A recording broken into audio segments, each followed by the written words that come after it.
ആലപ്പുഴയിലെ ഹൈബ്രിഡ് കഞ്ചാവ് കേസിൽ റിയാലിറ്റി ഷോ താരത്തിന്റെയും സിനിമാ നിർമ്മാണ സഹായിയുടെയും ചോദ്യം ചെയ്യൽ പൂർത്തിയായി. കഞ്ചാവ് കടത്തിയതുമായി ബന്ധപ്പെട്ട് ഇവർക്ക് നേരിട്ട് ബന്ധമുള്ളതിന്റെ തെളിവുകൾ ഇതുവരെ ലഭിച്ചിട്ടില്ല.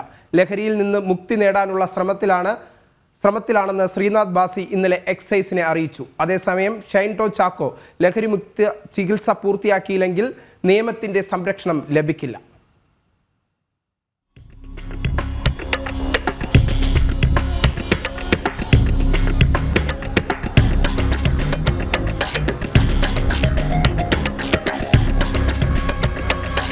റിയാലിറ്റി ഷോയിലൂടെ ശ്രദ്ധേയനായ ജിൻഡോയും നിർമ്മാതാവിന്റെ സഹായി ജോഷിയുമാണ് ഇന്ന് ഹാജരായത്.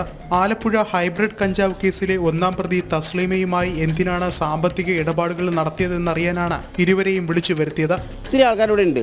അപ്പോൾ അവരെല്ലാവരും ചെറിയ പൈസ സെൻഡ് ചെയ്താൽ പോലും ഞാൻ പൈസ സെൻഡ് ചെയ്തതിന് എന്തിനാണെന്ന് ഞാൻ പറഞ്ഞുതരാം.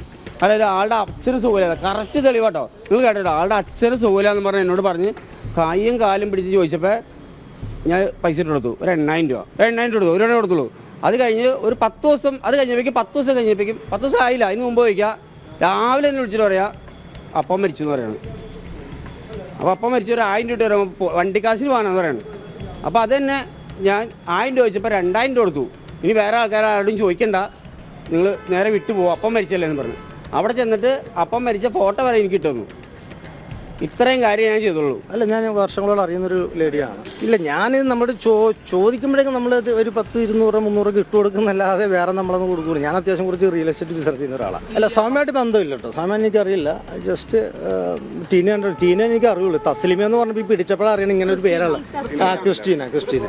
ഇന്നലെ തൊടുപുഴയിലെ ലഹരി വിമുക്ത കേന്ദ്രത്തിൽ പ്രവേശിപ്പിച്ച നടൻ ഷൈൻടോ ചാക്കോ അവിടെ ചികിത്സയിൽ തുടരുകയാണ്. ചികിത്സ പൂർത്തിയാകാതിരിക്കുകയോ വീണ്ടും ലഹരി കേസിൽ പെടുകയോ ചെയ്താൽ ഷൈനിന് നിയമ നടപടികൾ നേരിടേണ്ടി വരും. നിരോധിത ലഹരി വസ്തുക്കൾ ഉപയോഗിക്കാറുണ്ടെന്ന ശ്രീനാഥ് ഭാസിയും എക്സൈസിനോട് വെളിപ്പെടുത്തി. ലഹരി മുക്തനാകാനുള്ള ആഗ്രഹവും ശ്രീനാഥ് ഭാസി പ്രകടിപ്പിച്ചു. സിനിമാ മേഖലയിലെ 5 പേരെ വിശദമായി ചോദ്യം ചെയ്തെങ്കിലും ആലപ്പുഴയിലെ ഹൈബ്രിഡ് കഞ്ചാവ് കേസുമായി ഇവർക്ക് നേരിട്ട് ബന്ധമുള്ളതിന്റെ തെളിവുകൾ ഇതുവരെ ലഭിച്ചിട്ടില്ല. ഈ മാസം 1-ാം തീയതി രാത്രിയിലാണ് ആലപ്പുഴ ഓമനപ്പുഴയിൽ നിന്ന് 2 കിലോയിലധികം വരുന്ന ഹൈബ്രിഡ് കഞ്ചാവ് എക്സൈസ് പിടികൂടിയത്. തസ്ലീമ സുൽത്താന, ഭർത്താവ് സുൽത്താൻ അക്ബർ അലി, ആലപ്പുഴ മണ്ണഞ്ചേരി സ്വദേശി ഫിറോസ് എന്നിവരാണ് നിലവിൽ കേസിലെ പ്രതികൾ. 3 പേരും റിമാൻഡിലാണ്. ജനം, ആലപ്പുഴ.